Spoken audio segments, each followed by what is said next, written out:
Welcome back to the deep dive.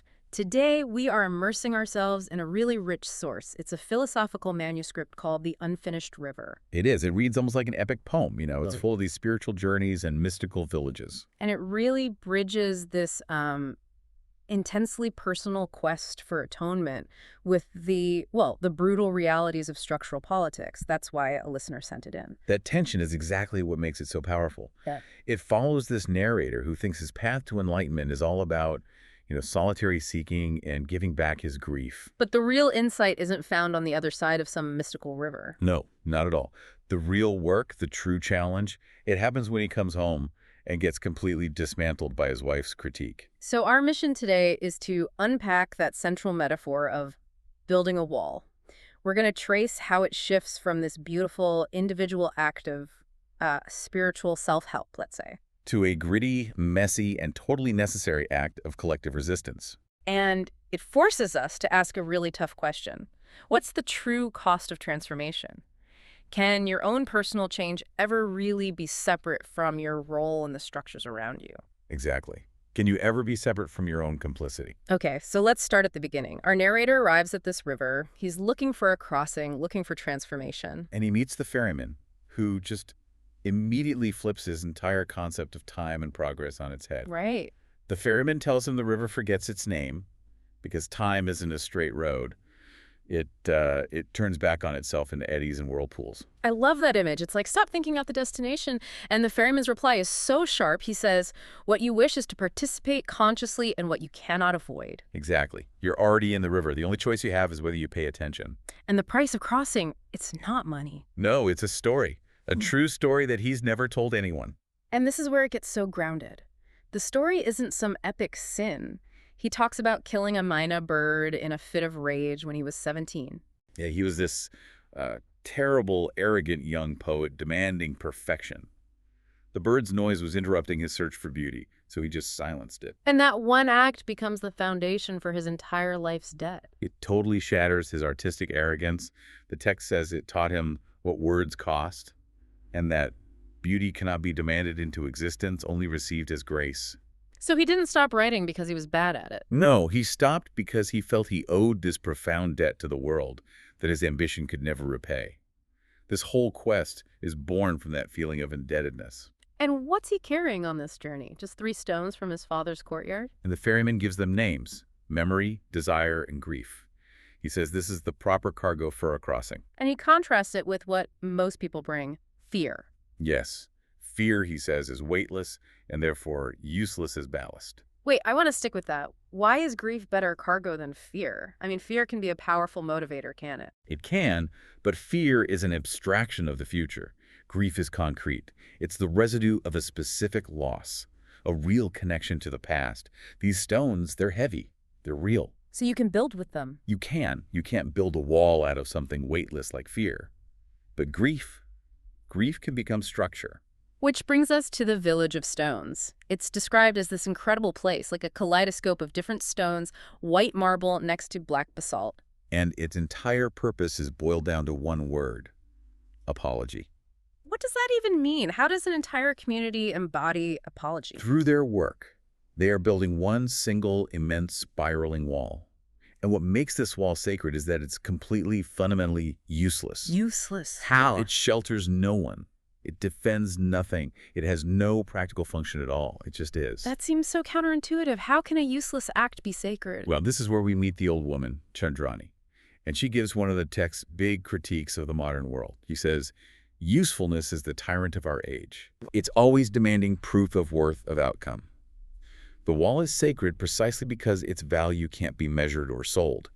It's just a physical act of time and shared intention.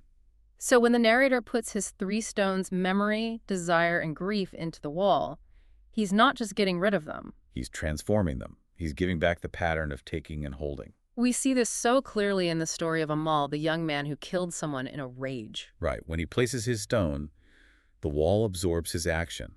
The lesson is that the worst of what you have done will become part of something that shelters. So it's not about being forgiven. It's about repurposing your debt.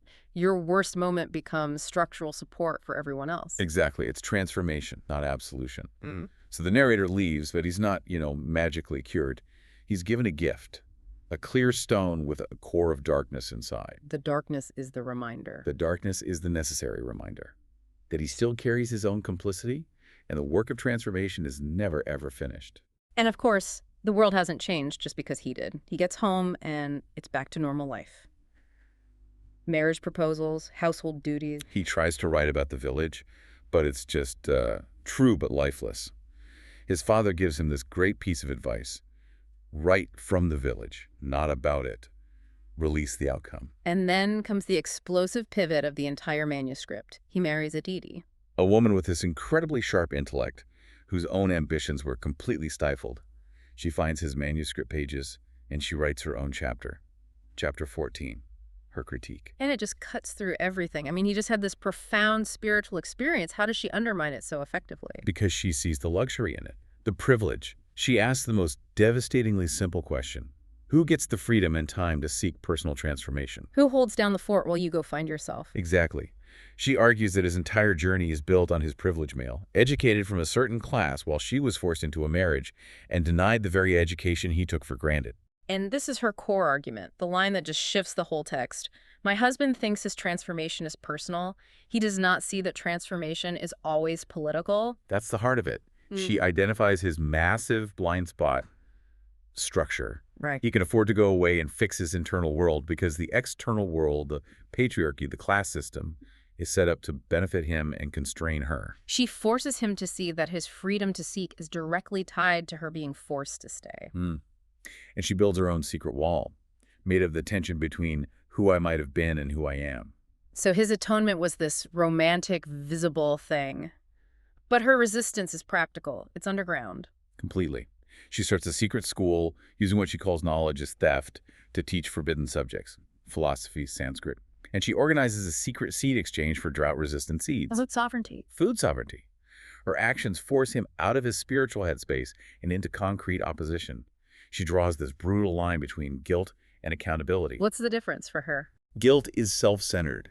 It's about him feeling better, finding his own peace. Accountability is about actively opposing the system that gives him advantages in the first place. She has that incredible line. Do not make my voice into your redemption arc. I am not your wall of stones where you place your guilt and walk away lighter. It's a complete repudiation of his journey, isn't it?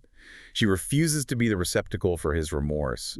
His awareness isn't the end point, it's just the ticket to entry. It's a prerequisite for actually doing something. And the manuscript reflects that. The story moves out of their private life and onto this public village board. Yeah. It becomes this collective chorus of resistance. Yeah, you see these raw fragments. A father confessing he hits his wife and asking how to stop. A woman, PM, announcing she's leaving her abuser. And Aditi's replies, signed A. Devi, are so unflinching. No sentimentality at all. To the father, she just says, you stop by stopping.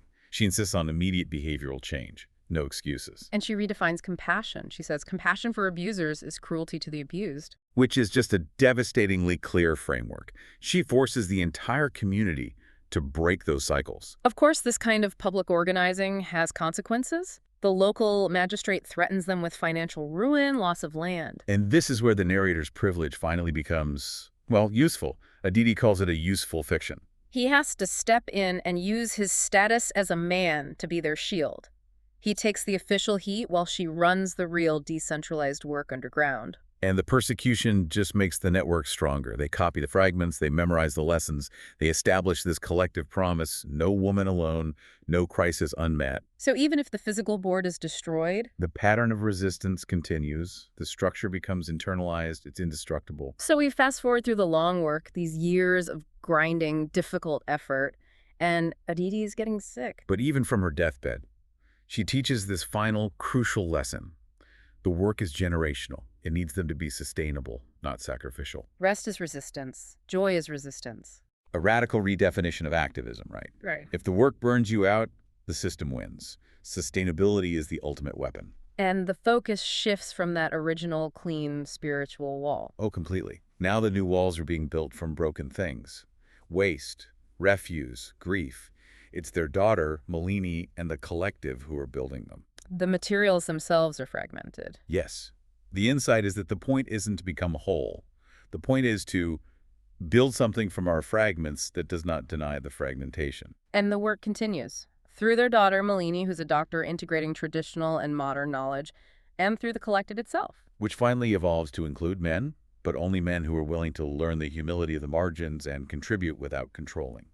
So, in the end, the narrator returns to the river one last time. He finally accepts the truth of his life's work. He asks if he did enough. And he answers himself, no, never enough, but what I could. The goal was never completion. It was just continuation.